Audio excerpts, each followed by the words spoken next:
untuk berbincang-bincang dengan kalian bertiga dalam proses belajarnya kami di CGP ini. Di modul kami sudah sampai pada modul 3.1, yaitu modul pengambilan keputusan berbasis nilai kebajikan dari seorang pemimpin. Nah, salah satu tugas kami di modul ini Bapak, itu kami harus mewawancarai pemimpin di sekolah kami, dalam hal ini kepala sekolah dan juga 1 atau 2 kepala sekolah di luar dari sekolah kami. Mungkin sudah pernah mendengar dilema etika atau bujukan moral, saya yakin Bapak sudah pernah dengar itu, sudah pernah juga menyelesaikan masalah atau persoalan-persoalan di sekolah ini yang menyangkut dengan dilema etika dan juga bujukan moral. Nah, di sini kami ingin tahu selama Bapak menjabat sebagai kepala sekolah di SMK Negeri 3 ini, bagaimana cara Bapak untuk bisa mengidentifikasi persoalan-persoalan yang Bapak ketahui yang terjadi di sekolah ini, yang bisa dikategorikan dalam dilema etika atau dikategorikan dalam bujukan moral.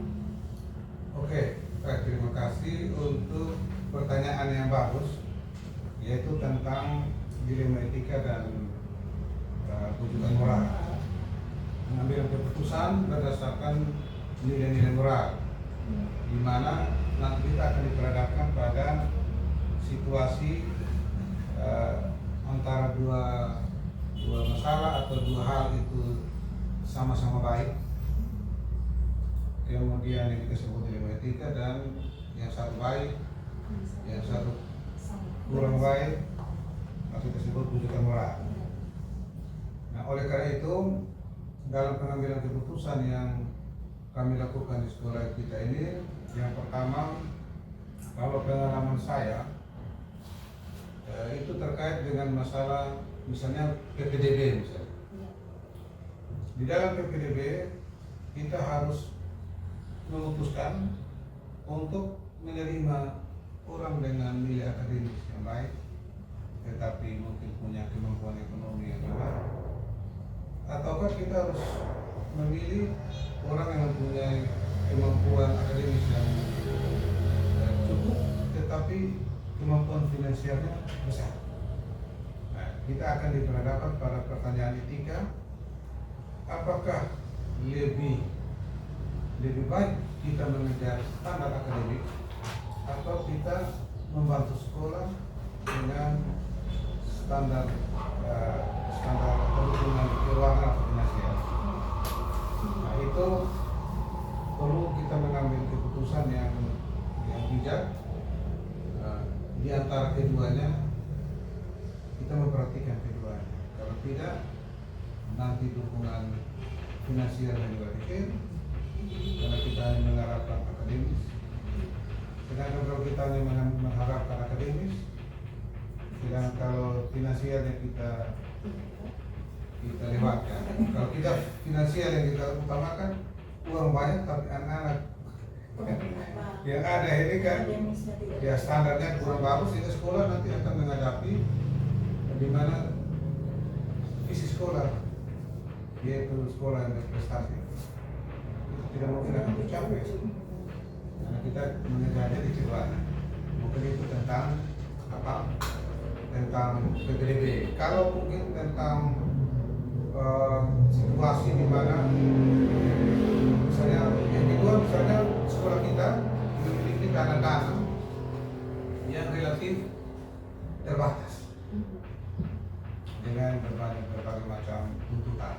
Nah, menghadapi yang terbatas ini, apakah kita harus mengutamakan kepada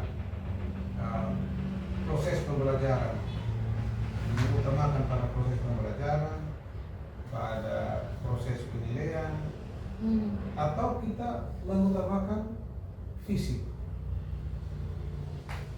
Nah, yang kedua-duanya saling bergantung. Bagaimana proses mau jalan yang baik di sekolah kita ini kalau fisiknya seperti ini, atau kalau sarana prasarana seperti ini? Kalau kita mengandalkan pada sarana prasarana, maka bagaimana dengan kita punya proses pembelajaran? Ya, karena proses pembelajaran juga membutuhkan dana. Ya, toh ada kegiatan-kegiatan pembinaan, kegiatan-kegiatan pakai PKL, dan semua proses proses yang membutuhkan uang. Pengadaan bahan alat praktek. Sedangkan kita mau perbaiki ruang belajar dan seterusnya. Itu adalah suatu dua-dua itu sama-sama benar. Tapi di situ kalau saya biasa menggunakan skala prioritas. Jadi mana didahulukan, jadi ada yang didahulukan fisik dulu, bahan prakteknya pending dulu, dan seterusnya. Atau bahan praktek dulu, diutamakan fisik kita tahan dulu. Nah itulah mana yang lebih urgensi pertama kita butuhkan. Kalau Bapak Ibu guru punya alat praktek, saya rasa kita rasa masih bisa jalan, ya kita fisik dulu. Kita fisik dulu, kita pending dulu yang ini. Kalau kita rasa bahwa kita sudah kuat fisiknya belum, ya kita bahan praktek lah kita. Nah itu misalnya tentang itu. Kalau kinerja guru itu misalnya situasi di mana, misalnya begini, kita di sini kan sudah mulai terlihat ada guru senior dan ada guru junior. Kalau dulu kami kan jelas terlihat guru senior dan junior. Sekarang sudah guru junior sudah banyak, guru senior. Nah bagaimana kita menempatkan guru senior dan guru junior itu dalam suatu posisi yang betul-betul baik. Jadi situasi di mana kita punya guru senior, misalnya, tapi dia tidak bisa memenuhi ekspektasi. Tetapi ada guru junior yang baru tapi memenuhi ekspektasi. Bisa seperti itu. Itu ada dilema di situ. Dilema etika. Apakah kita memperhatikan guru senior itu dengan tetap mengabaikan atau tetap membiarkan ekspektasi itu tetap seperti itu, atau kita menggunakan guru yang junior ekspektasi tercapai, tetapi guru senior itu terabaikan. Nah itu suatu dilema. Menyangkut kenaikan kelas misalnya. Kenaikan kelas itu kan kadang-kadang kita rapat, itu semua itu penuh dengan dilema etika. Ya toh, ada anak yang nilai akademisnya tidak mampu, tetapi dia miskin. Kita tidak kasih naik, biaya uang sekolah mahal. Nah, sehingga itu menjadi dilema. Kemudian apa kita menaikkan kelas dengan menurunkan standar akademik, atau kita tetap pertahankan akademik biar kemisi lulus kedua, yang penting dia harus tahan. Nah itu kan dilema. Kemudian yang berikutnya contoh, anak-anak yang saya lihat itu prestasi akademiknya kurang bagus, tetapi ekstrakurikuler atau non akademiknya bagus. Tiba-tiba tak kelas, kemudian ada no soliter, apa pengen anak ini prestasi di bidang bola kaki. Nah itu masalah-masalah dilema etika. Kita kalau mempertahankan dia, berarti kita menurunkan standar, anak-anak yang lain bisa naik kelas semua. Tapi kalau memperhatikan halayak yang lebih banyak daripada satu orang, akhirnya kita tetap memutuskan bahwa dia tahu, walaupun dia punya prestasi akademiknya, non akademiknya bagus. Nah itu kan dilema etika. Atau bisa juga anak tidak naik kelas. Sudah diputuskan ini. Ada beberapa anak yang kemarin seperti si Syafra, kita punya anak yang Fauzan tidak naik kelas. Sudah diputuskan tidak naik kelas, tetapi ada bujukan moral. Orang tuanya datang, camatnya datang, camat telepon saya, Pak, gimana? Anak ini suruh aku diri. Tadi di kos. Jadi kalau orang tua sekarang dari pulau datang mau cek dia di kos, takutnya dia bunuh diri. Itu kalau dia bunuh diri, bapak kamu jaga. Berarti saya menganggap ini bukan dilema etika, ini bunuh saya moral untuk kita melakukan sesuatu yang melanggar keputusan rapat dewan guru. Sehingga langkah saya ambil waktu itu adalah saya mengikuti proses, karena anak itu naik kelas mengikuti proses, saya mengikuti proses. Jadi pertama, coba dengar dulu dari teman-teman, dari kapol, dari wali kelas, dari siswa, mengharap dulu yang mana. Nah, jadi arah keputusan akhirnya tidak sampai ke saya. Karena keputusan bahwa Islam menetapkan bahwa ini sudah keputusan. Kemudian yang lain ada supervisi akademik. Nah supervisi akademik itu apakah kita memberikan perhatian lebih pada mata pelajaran, misalnya karena sekolah kita ini kejuruan, jadi harus mata pelajaran ini produktif. Kita fokus di produktif, sedangkan mata pelajaran yang berhubungan dengan umum kita abaikan. Nah, itu artinya apakah kita memberikan perhatian pada satu dua mata pelajaran atau semua? Contoh, ada beberapa sekolah ketika waktu ibu guru bilang kami mau lomba seni, bilang SMK itu produktif, kalau seperti SMA. Nah itu padahal menurut kami sama-sama penting, tetapi sama-sama baik. Sekarang mana yang kita utamakan? Prioritas yang mana? Maka yang kita ambil di sekolah kita ini adalah yang kita ambil yang semuanya harus dilakukan. Karena sesuai dengan misi kita adalah meningkatkan non akademis dan akademis. Semua kita tingkatkan. Berarti mana yang dapat juara ya sudah, yang belum ya. Kalau kita bayangkan, kalau kita hanya mengandalkan yang kejuruan atau non akademis, yang akademis, maka tahun ini kita tidak bisa ikut LKS. Berarti selesai.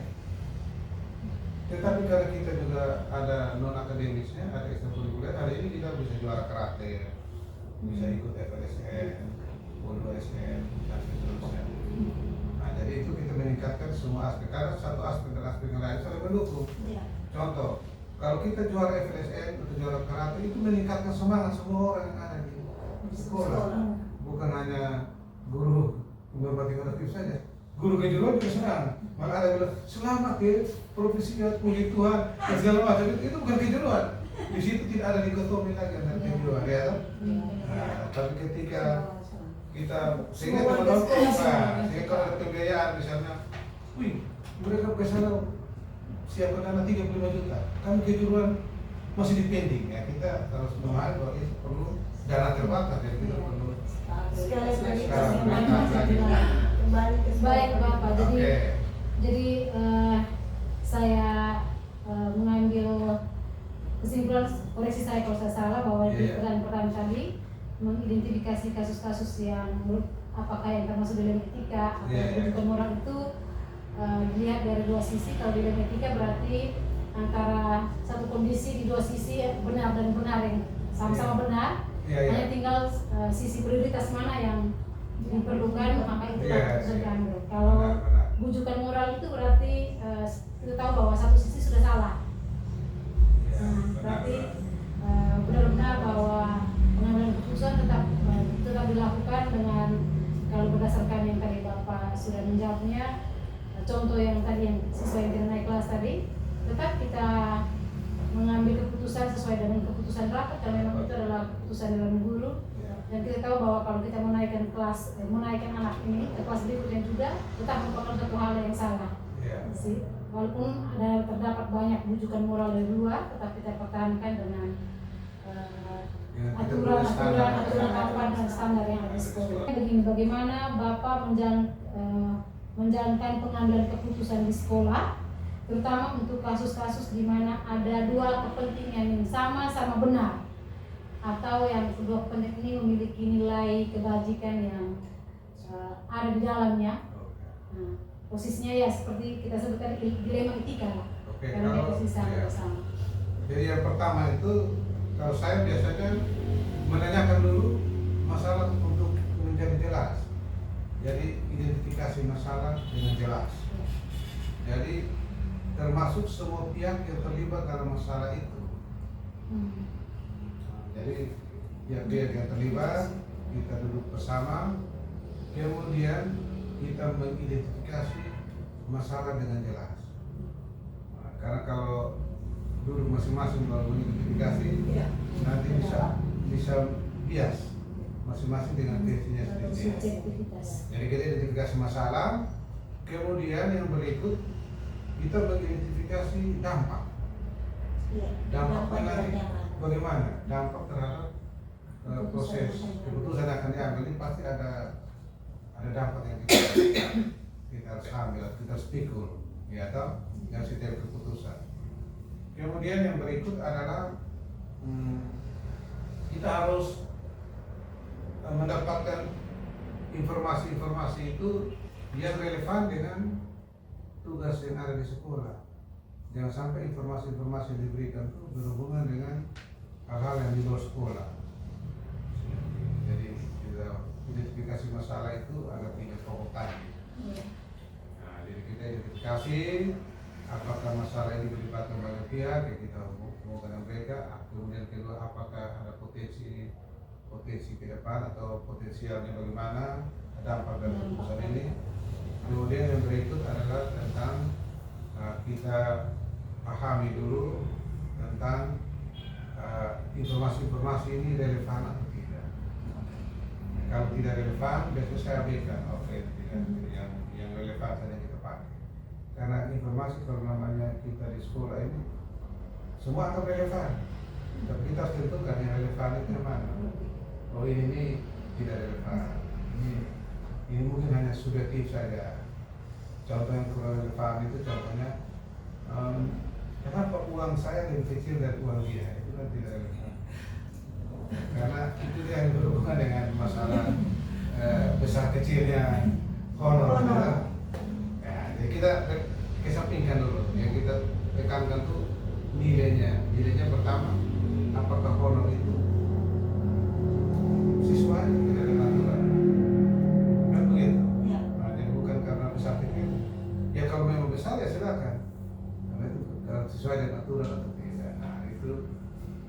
Kemudian biasanya kalau langkah yang saya ambil itu yang pertama kita identifikasi masalah jelas. Yang kedua, biasanya kalau memang sudah bisa diputuskan harus diputuskan. Kalau tidak bisa, biasanya kita konsultasikan atau kolaborasi dengan pihak-pihak yang membantu. Contoh kolaborasi itu misalnya ngomong dulu dengan bagian-bagian manajemen yang ada, misalnya dengan siswa, dengan guru, ataupun dengan kapro dan seterusnya.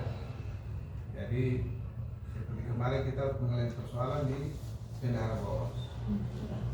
Nah, kita ngomong dulu dengan teman-teman, ini siapa yang bisa jadi bendahara bos? Nah, itu namanya kita kolaborasi dulu.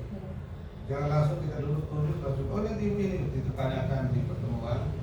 Kemudian kalau kita langsung putuskan, biasanya kita pilih salah. Ya terus.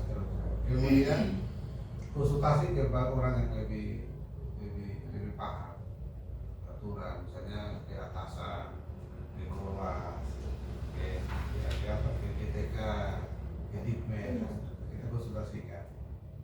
Kemudian kita melihat semua masalah itu yang ketiga itu dari sisi aturan sekolah. Apakah ada aturan sekolah atau tidak? Dia mengatur tentang masalah itu. Nah, ada rujukan dokumen tidak? Seperti kemarin misalnya, oh kalau guru tidak hadir 5 hari harus 1 sampai 4 ada itu harus teguran lisan. Nah, itu kan ada rujukannya. Kita tinjau kebijakan atau aturan sekolah. Kalau ada pergub atau peraturan menteri, ya kita gunakan itu. Ya, 3 hal saya tadi. Baik Bapak, terima kasih banyak. Untuk pertanyaan nomor 2 ini kami bisa menangkap beberapa poinnya.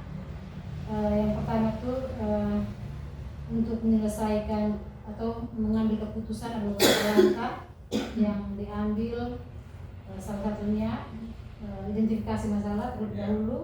Terus sebelum identifikasi masalah itu melibatkan beberapa pihak untuk bisa duduk bersama, berkolaborasi, terus mencari informasi yang relevan dengan tugas sekolah dari berbagai kasus yang muncul, memikirkan dampak yang akan terjadi bila keputusan itu akan diambil, dan juga apakah keputusan itu bertentangan dengan aturan sekolah atau sesuai dengan aturan sekolah. Begitu Bapak ya kurang lebihnya. Tambah kolaborasi. Iya, kolaborasi dengan bagian-bagian yang berkaitan bersama. Oke. Baik Bapak, saya kira pertanyaan nomor 2 juga sudah bisa terjawab untuk pertanyaan nomor 3. Karena pertanyaan nomor 3 saya ini adalah langkah-langkah atau prosedur seperti apa yang biasa Bapak lakukan selama ini sebagai kepala sekolah dalam hal proses pengambilan keputusan dalam masalah-masalah dilema etika ataupun masalah-masalah rujukan moral ini. Tapi ada satu tambahan lagi. Ya. Biasanya kalau terakhir sebagai kepala sekolah kita memberikan opsi. Ya. ada pilihan-pilihan. Kita mau ini atau ini. Ya, pilihan A atau B. Jadi dia tidak bisa satu pilihan. Jadi kita putuskan A. Nah, kita harus kasih pilihan. Kita mau pakai yang ini atau ini. Mau pakai honor atau transport. Tapi tetap kalau opsi-opsi tadi kan pasti akan dilihat dulu dosisnya. Kalau opsi ini masih dalam dilema etika yang sama-sama benar Iya, atau masuk ke bujukan moral. Bujukan moral. Kita harus kasih opsi. Ya. Kalau opsinya masuk ke dilema etika, otomatis tadi segi prioritasnya, prioritas harus dipertimbangkan. Iya. Nilai-nilai yang saling bertentangan juga disandingkan so bisa bagaimana yang terbaik, keputusan terbaik pastinya akan diambil. Oke, saya kira satu yang 3 pertanyaan Bapak. Pertanyaan selanjutnya Ibu Leni dan Ibu Astrid silakan lanjutkan. Baik Bapak, terima kasih Bu Vero. Baik, pertanyaan saya berikutnya Bapak. Hal apa saja yang selama ini Bapak anggap paling efektif dalam pengambilan keputusan terkait dengan kasus-kasus dilema etika ataupun kasus-kasus rujukan moral yang terjadi pada SMK Negeri 3 ini? Hal apa yang Bapak anggap paling efektif dalam pengambilan keputusan ini? Yang paling efektif menurut saya itu dalam pengambilan keputusan itu adalah kita mengkomunikasikan seluruh keputusan yang ada itu dengan transparan. Keputusan itu diambil oleh semua pihak dengan transparan dan kita menjelaskan alasan di balik keputusan itu sehingga bisa diterima. Itu menurut saya efektif. Nah, sebab biasanya bagi guru itu menanyakan alasan. Ada yang tanya, Bapak kenapa satu usaha bergajinya 11 hari kerja dia 1.100.000, saya 11 hari kerja hanya 500 sebagai panitia PPDB. Maka kalau menurut saya kalau kita sudah sampai pada pengambilan keputusan, maka menyampaikan keputusan dengan transparan termasuk alasan di balik pengambilan keputusan seperti itu. Karena teman-teman ini kan bukan ini anak sekolah atau ini kan orang dewasa yang juga punya pertimbangan lain. Kemudian setelah itu supaya dia berjalan dengan efektif, maka kita mengimplementasikan itu terhadap hal-hal yang nanti akan berlangsung ke depannya. Jadi kita terapkan, jadi jangan terhadap hal ini kita terapkan. Nanti suatu saat lagi ada yang sama kita buat lagi itu. Ya toh, nanti dianggap bahwa berarti kita kurang konsisten. Nah, berarti nanti efektivitasnya terganggu karena dia akan mendapat protes atau perlawanan atau dan seterusnya. Kemudian kita selalu paling tidak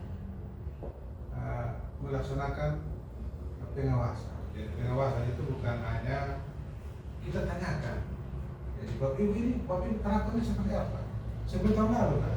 Oh iya, ada perubahan sedikit. Nah, itu kita harus pengawasan supaya semua yang melaksanakan kegiatan di sekolah kita ini itu konsekuen dengan yang sudah diambil keputusannya. Walaupun nanti kan ada dikatakan bahwa kalau ada kekeliruan diperbaiki seperlunya. Dan begitu. Tapi paling tidak ada 3 yang saya rasa paling efektif, yaitu kita melakukan dengan transparan, kemudian mengimplementasikan dan pengawasan. Nah, untuk pengawasan jangka panjangnya supaya dia efektif. Seperti contoh kita punya ini poin pelanggaran. Nah, kita laksanakan dulu. Kita konsekuen melaksanakan satu ini supaya kita bisa efektif. Kalau tidak nanti kita tidak bisa ukur efektivitasnya. Kita baru laksanakan tahun ini berhenti lagi, bikin lagi aplikasi baru, buat lagi. Ya, kita jalankan dulu yang ada. Baik Bapak, terima kasih atas jawabannya. Jadi yang saya kesimpulan adalah menurut Bapak yang paling efektif itu yang pertama, setiap keputusan harus dikomunikasikan secara transparan.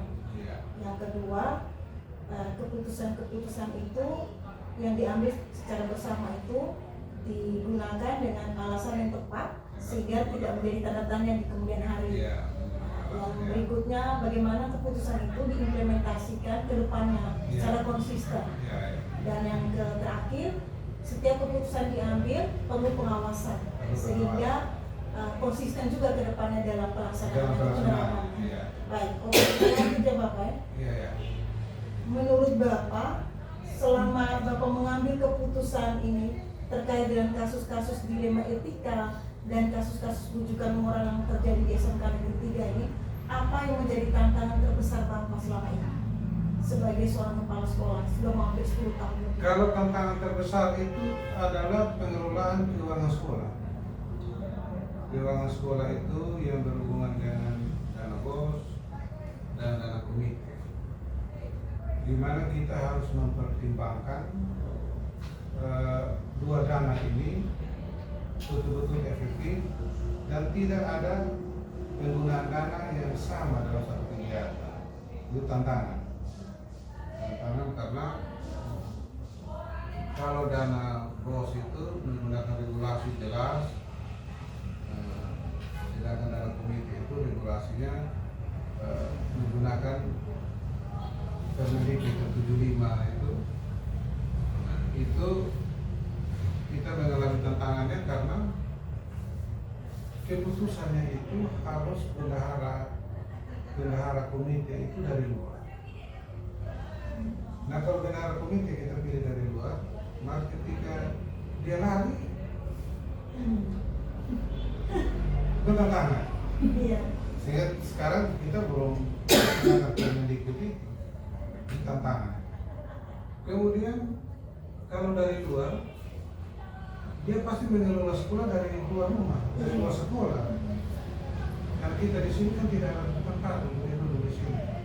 Apalagi dia punya pekerjaan. Kemudian ada misalnya sekretaris komite yang kalau dari luar lagi kita membuat surat. Akhirnya dari mereka sebagai untuk pengesahan tanda tangan. Nah, itu tantangan. Karena kalau kita di satu sisi kita harus melaksanakan Permendikbud tadi tentang keuangan sekolah, tapi di sisi lain efektivitas dan penggunaan mereka itu harus efektif untuk membantu sekolah. Kalau tidak lama, contohnya, kita pakai dana komite, di tanda tangan di komite, di tempat lain, dia lari ke program dan seterusnya. Apalagi untuk mencari bendahara dan ketua itu tidak gampang, yang profesional. Maksudnya begitu, yang dia siap kerja dan seterusnya. Nah, itu tantangan pengelolaan keuangan sekolah, menentukan besaran-besaran honor itu juga tiap tahun itu menjadi tantangan besar. Kemudian berhubungan dengan apa istilahnya PPDB, tiap tahun itu pas ke Persuruan sembunyi karena pasti mereka banyak langsung mana gitu ya, kita mulai ya seterusnya Ada bujukan moral dan ada bujukan moral lebih banyak dan nilai etika. Nah, jadi itu tantangan terbesar dan setiap tahun berulang. Terus kalau yang lain itu biasa masih dalam masih hukum bisa. wajar. Ya. Nah, itu berhubungan dengan pihak luar. Iya. Sekarang ini contoh semua orang itu mau datang ke sekolah negeri untuk cari sekolah gratis. Sudah 10 anak dari beberapa yayasan untuk minta surat dari dinas pendidikan untuk digratiskan. Nah, tantangan besarnya nanti adalah semua orang bisa gratis nanti kalau semua minta dari yayasan. Nah, karena dia dari ini dia TKJ itu ada 10 orang, berapa orang, berapa TKJ kelas 11 dan kelas 10 PDKT. Itu sudah jumlahnya 10 orang yang minta gratis. Dan kita sudah negosiasi, kita berjalan tengah supaya gratis tidak bisa, meringankan bisa. Dan mereka kepian lebih ada lagi. Nah, setelah dari kita mereka ke dinas, dia ke surat lagi. Tapi kok surat dari dinas dibebaskan. Sehingga itu merupakan tantangan juga untuk kita untuk juga memperhatikan supaya jangan tiap hari kita klarifikasi. Ya, tiap hari kita nih klarifikasi dengan media itu. Ya, tetapi kita mengakomodir semua kepentingan. Baik Bapak. Berarti tantangan yang paling berat itu adalah pengelolaan dana. Pengelolaan keuangan, dana bos dan dana komite. Oke. Dana bos kita berhenti lagi. Jadi kita mau cari lagi dana bos yang lain lagi. Iya dok. Dan seterusnya. Baik Bapak, kita lanjut ke pertanyaan berikutnya. Menurut Bapak selama ini, apakah Bapak memiliki suatu jadwal tertentu dalam sebuah penyelesaian masalah dilema etika? Apakah Bapak langsung menyelesaikannya di tempat? Atau Bapak memiliki suatu jadwal untuk menyelesaikannya? Terus bentuk atau prosedur seperti apa yang Bapak jalankan selama ini ketika Bapak menyelesaikan kasus ini? Terkait apakah Bapak ada jadwal atau Bapak ada dapat langsung menyelesaikan di tempat, itu kira-kira selama ini ada? Jadi tergantung masalahnya. Jadi ada masalah yang kita bisa langsung selesaikan. Nanti identifikasi kalau masalah yang tadi saya sudah katakan, kalau masalahnya bisa kita selesaikan, langsung kita selesaikan tanpa ada jadwal. Langsung bisa diselesaikan. Orang-orang yang terkait kita langsung selesaikan. Tetapi kalau seandainya tidak bisa juga diselesaikan, maka kita harus jadwalkan itu. Dan cara yang biasa lakukan itu adalah melalui prosedur. Jadi dia itu dari bawah dulu. Nah, dari bawah, kemudian baru terakhir ke kepala sekolah. Tetapi kita kalau jadwal yang dijadwalkan itu biasanya ada rapat-rapat. Kalau misalnya ada rapat-rapat, berarti itu ada hal yang mau dibicarakan. Kita itu berarti terjadwal yang mau diselesaikan. Nah, tetapi kalau ada juga yang kita tidak pakai jadwal, langsung diselesaikan bersama pihak-pihak yang terkait. Misalnya contoh tidak rapat tapi kita panggil bagian TKJ saja.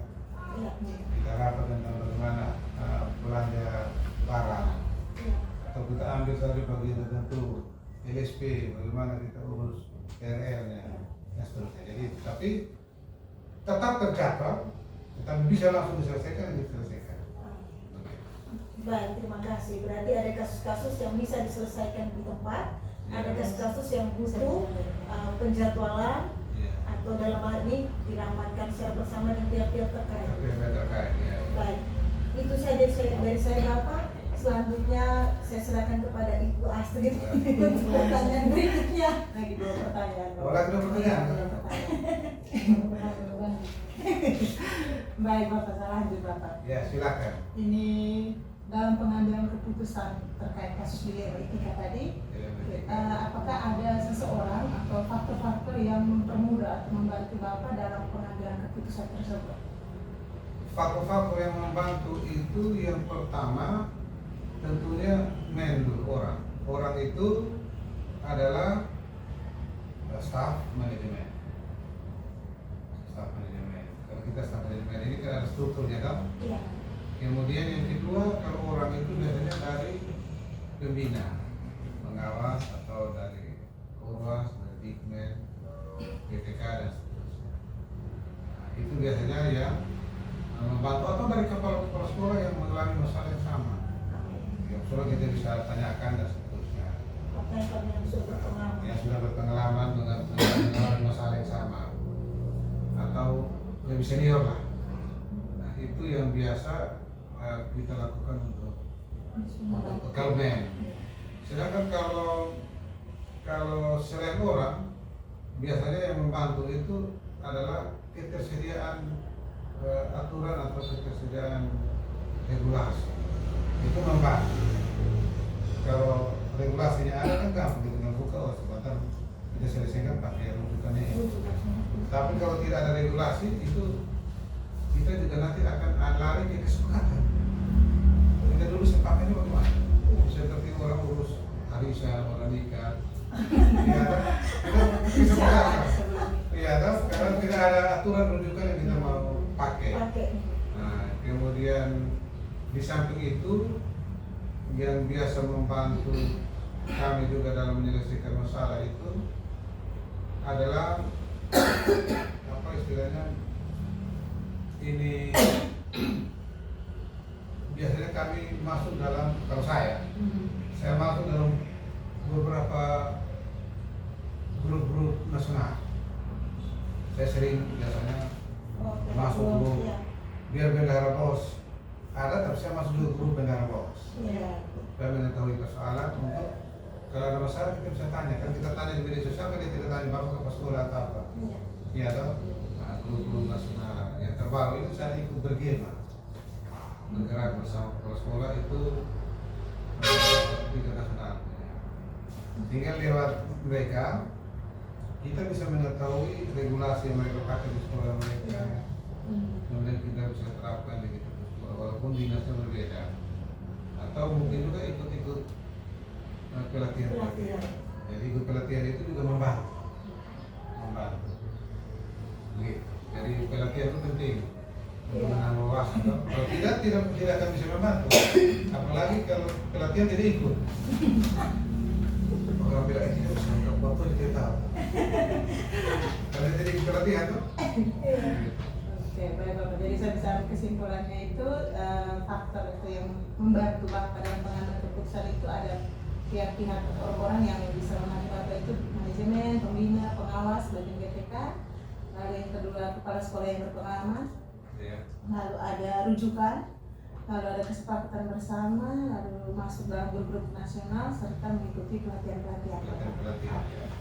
Yang berikut pertanyaan selanjutnya.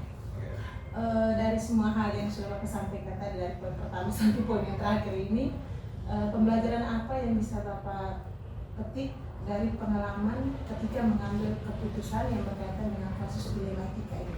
Oke, pembelajaran yang diambil itu yang pertama itu keputusan yang diberikan itu harus bijaksana.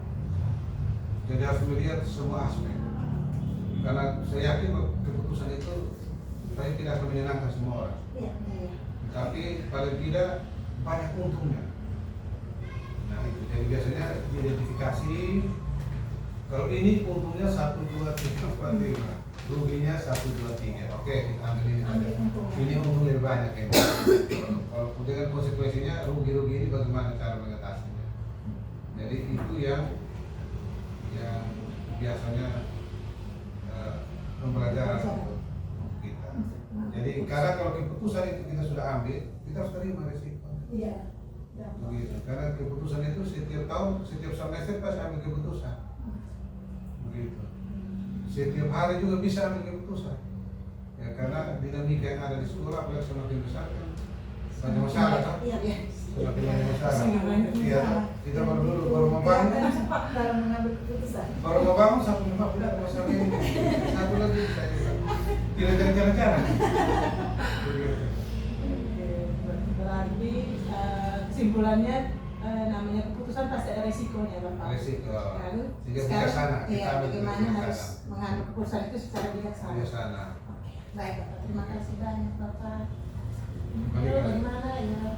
Baik Bapak, kami bertiga mengucapkan banyak terima kasih karena Bapak sudah meluangkan waktu dan bisa sharing berbagi pengalaman Bapak sebagai seorang pemimpin selama hampir 2 dekade lebih. Lebih kami bersyukur bahwa kami juga bisa menyelesaikan tugas kami ini sebagai calon guru penggerak angkatan 10 terkait dengan pengambilan keputusan berbasis nilai kebajikan pemimpin. Semoga apa yang kami dapat hari ini menjadi pembelajaran kami juga di kemudian hari. Istimewa kami sebagai pemimpin pembelajaran di kelas.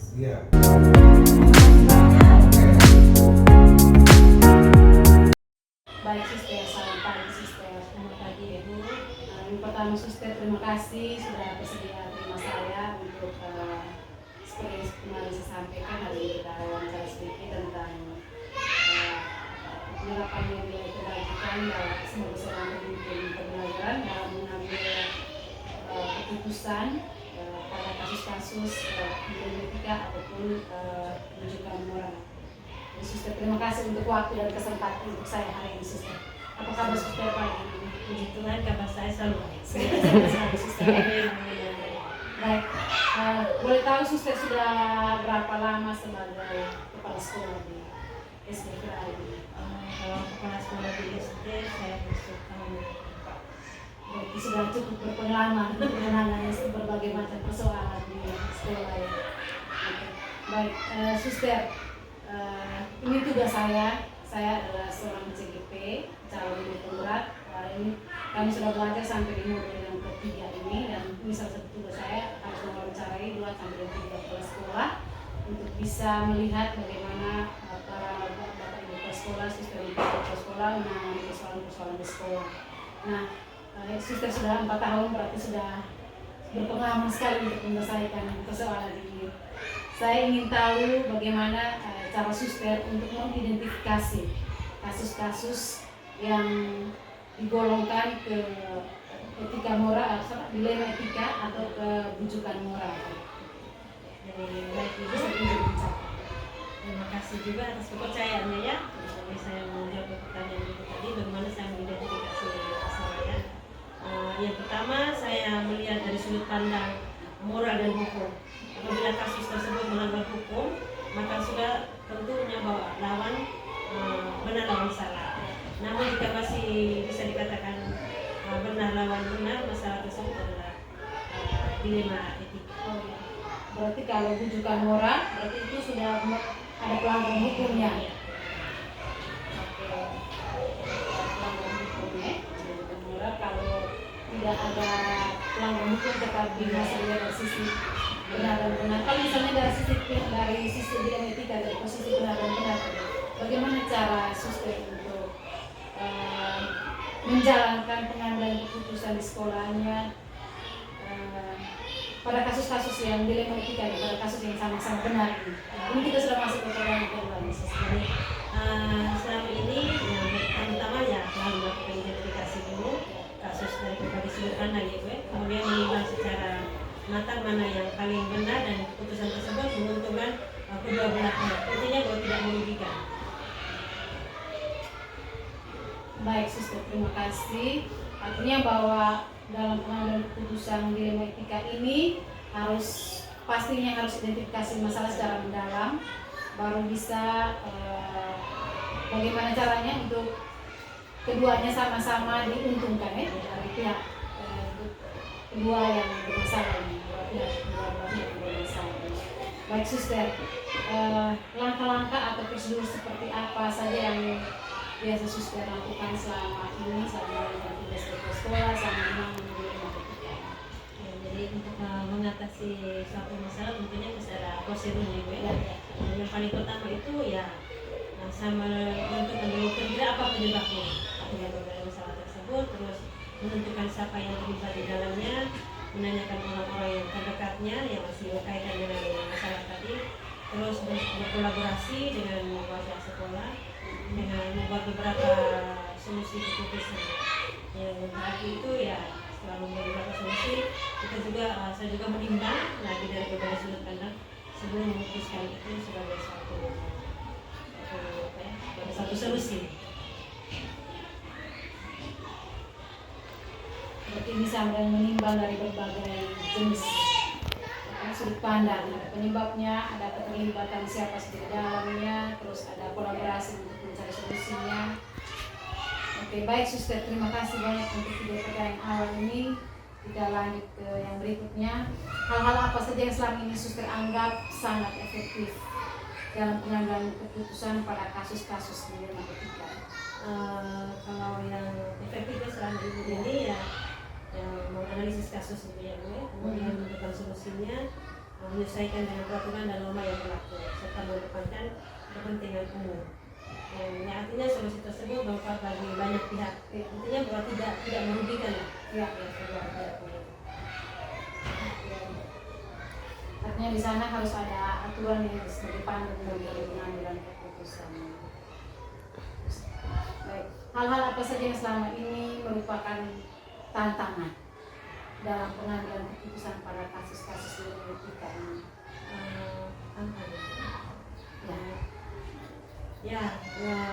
tentunya ibu ya dalam urusan apalagi berkaitan dengan dilema etika itu pasti benar lawan benar itu pasti ada tantangan dalam mengambil keputusan ya adalah mencari keputusan yang terbaik selalu sebagai yang memutuskan karena keduanya merupakan masalah yang sama dan dalam mengambil keputusan harus ya tadi karena benar dan benar jadi kita harus menguntungkan kedua belah pihak yang satunya tidak merasa rugi yang merasa tantangan bagi saya karena ya kita lihat tuh satu pasti ada yang benar ada yang salah tapi berkaitan dengan dilema etika ini memang berat juga karena harus keduanya kan benar itu yang menjadi tantangan berarti harus menyeimbangkan keputusan harus seimbang untuk kedua belah pihak ya. Tidak harus butuh banyak banyak orang juga yang terlibat di dalam. Ya, tapi seperti yang tadi langkah-langkah yang biasa suster ambil tadi harus ada orang terlibat di sana, harus berkolaborasi dengan Bukti ada buktinya juga. Ya. Baik suster, apakah dalam penyelesaian pastinya setiap hari di sekolah ada saja masalah dilema etika baik itu yang besar ataupun yang kecil. Apakah ada jadwal tertentu begitu untuk suster untuk menyelesaikan persoalan atau kasus dilema etika ini? Terus ketika menemukan kasus dilema etika ini, apakah suster langsung menyelesaikan di saat itu pada tempat itu juga atau ada bentuk lain atau prosedur lain yang seperti apa yang biasa suster jalankan? Kalau soal jadwal mungkin tidak ada itu Ya. kita tergantung ini kondisi masing tergantung kalau memang ada masalah yang bisa diselesaikan hari itu ya itu saya belum menyelesaikan secara cepat tapi kalau memang butuh kolaborasi atau misalnya yang cukup mobil berarti tentunya saya menentukan waktunya jadi itu semua saya butuh waktu karena dimana saya harus melibatkan orang lain terus dibagi bukti-buktinya identifikasikan dulu kasusnya sehingga untuk kalau jadwal tidak tergantung. Oke, baik suster, terima kasih. Jadi saya ambil kesimpulan dari pertanyaan ini tidak ada jadwal yang ditentukan untuk menyelesaikan kasus dilema etika tadi. Jika ada kasus berarti diselesaikan secara jadwalnya secara kondisional saja bisa diselesaikan pada saat itu di tempat itu diselesaikan. Jika tidak berarti pasti ada penjadwalan tergantung dari hasil identifikasi masalahnya bagaimana. Baik suster, terima kasih. Kita lanjut. Adakah seseorang atau faktor-faktor yang selama ini mempermudah membantu suster dalam pengambilan keputusan pada kasus-kasus dilema etika? Ya, kalau untuk kasus-kasus dilema etika tentunya saya membutuhkan orang lain. Ya. Karena tidak gampang, walaupun sebagai seorang pemimpin tapi tidak serta-merta bahwa saya harus memutuskan tidak. Jadi tentunya saya membutuhkan pertama guru kelas, orang tua, komite, dan pihak lain yang terlibat dalam kasus-kasus tersebut. Ya. Berarti banyak pihak juga yang tergabung. Berarti kalau misalnya manajemen sekolah, apakah ketika pengambilan keputusan yang melibatkan lingkungan sekolah dilibatkan disertakan mereka juga atau pasti? Berarti ada tim manajemen sekolah juga. Pertanyaan terakhir suster, dari semua hal yang telah suster sampaikan, pembelajaran apa yang dapat suster ambil dari pengalaman suster selama menangani pengambilan keputusan dilema etika? Ya, dari pengalaman saya berdasarkan menangani beberapa kasus itu ya bijaksana ibu ya. Itu dari bijaksana terus dimana saya juga rendah hati dengan untuk mendengarkan karena seorang pemimpin itu bukan selamanya dia di atas segalanya tapi saya juga perlu mendengarkan dari berbagai pihak sehingga keputusan saya ambil itu tidak merugikan tapi malah menguntungkan kita kedua belah pihak. Jadi itu yang nilai-nilai atau hal-hal yang saya ambil dari itu ya lebih bijaksana lagi, lebih bijaksana mendengarkan dan rendah hati dan juga kolaborasi dengan yang orang-orang yang terkait dengan kasus selalu saja bekerja sama dengan orang lain.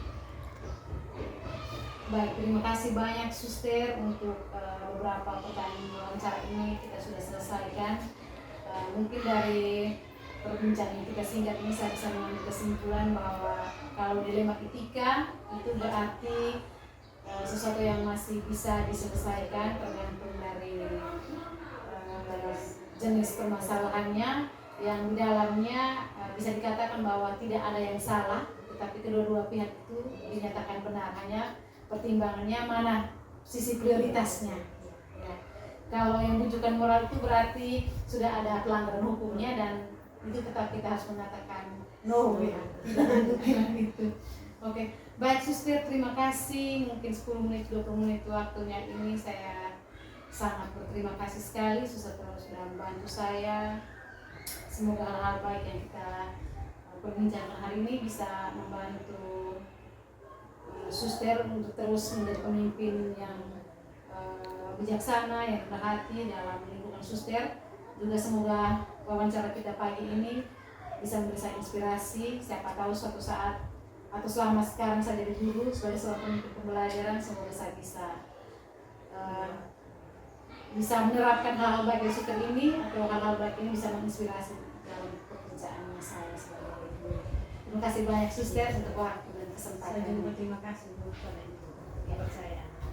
Semoga sukses. Oke, terima kasih Suster. Selamat pagi, mohon izin Suster.